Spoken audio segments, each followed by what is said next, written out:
Mheshimiwa Rais, karibu sana. Asante. Mheshimiwa Rais, karibu sana.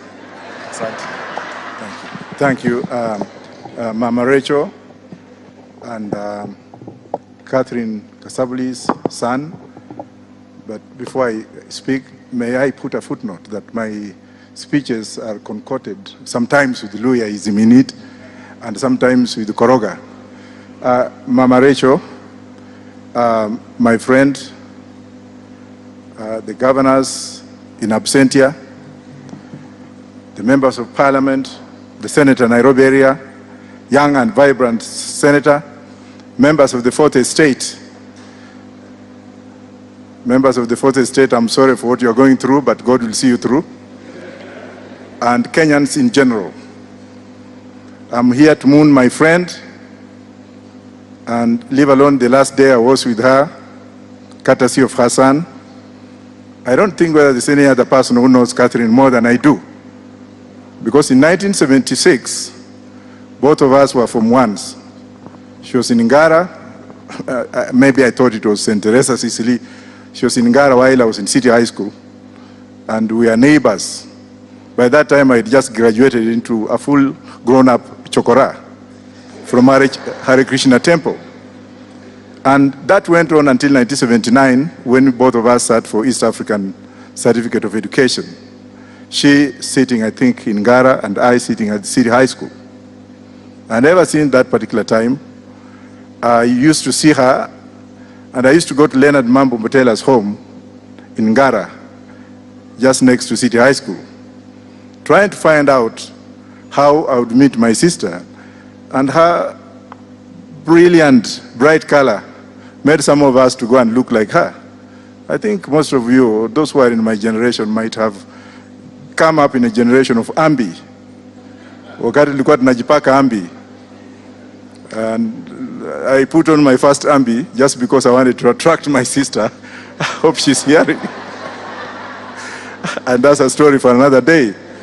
And for my friend, Mr. Koreshi, I met you in London so many times, together with Topi Liambila. I think at that time I was a grave digger in Highgate Cemetery when I was in exile. Stories that can be told and will be told very soon. And I'm also very happy to see my friend here, George Aladwa, who was my first client when I became a lawyer. I don't know what happened, but we shall visit that another day. On top of that, also I have Honorable Gimose, a man who came briefly in exile. He met me in Maryland. And what we did with Gimose, may I thank the Lord that God is real. Tulikuwa nafanya kazi ya kuchunga watu na kuchuna watu, though we were educated. And that's survival for the fittest. Do what you can do where you are so that you don't get any blames from anybody. I've also had heart-to-heart discussion with Raila Odinga and his wife, Min Ping. We have had heart-to-heart discussion recently with James Orengo in Western Province. And we also had heart-to-heart discussion with the Honorable Soti here. And we have also had heart-to-heart discussion about the running of Nairobi City, of which I know that we have been blessed to have two young men who are running Nairobi. But they are facing a lot of fragile fidelity of the obvious. Mr. Jalango, are you there? Honorable Jalango? Okay. My prayers to my sister is, if she woke up today and she found out what's going on in Nairobi, what would she say? She has died of a disease that is curable. And that's why I stood up with the marijuana debate. I was not talking of the smoking aspect of it. Otherwise, Jamaica would be a multi-million-dollar country, or corporate country. I was talking of medicinal that cures cancer, that cures COVID, that cures other maladies. It comes from marijuana. Israel and Canada today, the leading countries in the world, together with Pfizer, a pharmaceutical company, they have drawn their economic perspectives on the growth of marijuana for commercialization, industrialization, and medicine. When I speak in this country and I say, let us move to another generation of economics. People think I'm a mad person. I'm doing my second PhD anyway. It's my 14th degree, so they can think of what they want to do.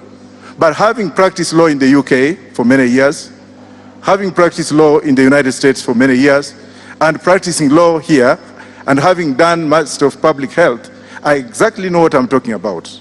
Let us look at a way and means of treating our people. Cancer is treatable. People rush to India to be treated because of cancer, and what they're treated on, the medicine that is given in India, is all made out of marijuana. But here people have got some popped up heads and popped up minds. When you speak of marijuana, and I've never smoked in my life. I've never smoked or touched a cigarette. I have never eaten meat. I've never taken alcohol. I am 64 years old. And when I speak of what I'm speaking about, I know what I'm talking about. I met this young man when I went to see my sister in hospital. And we were chatting with my sister, and I was like, maybe, I'm about to go, maybe somebody somewhere needs to do something about this thing. Let us find out about research. Let us find out what we can do to arrest cancer.